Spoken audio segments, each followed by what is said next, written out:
हाँ कहो हसन, क्या हुआ? तुम क्या करने की कोशिश कर रहे हो? उस बच्चे के पास क्यों गए थे?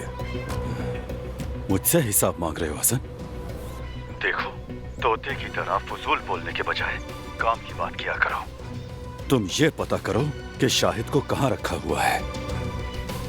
इतना आसान नहीं है ये जानना। तुम्हारी वजह से वो मुझे अपने आसपास भी आने नहीं देते। उन्होंने मुझे पूरा दुश्मन समझ लिया है। ना वो खबर देते हैं मुझे किसी चीज की। हसन सुनो, नाअहल होना कोई ऐब नहीं, मगर बदकिरदारी बहुत बड़ा ऐब है हसन। तुम मेरी वजह से नहीं, अपनी बदकिरदारी की वजह से अलग किए गए हो।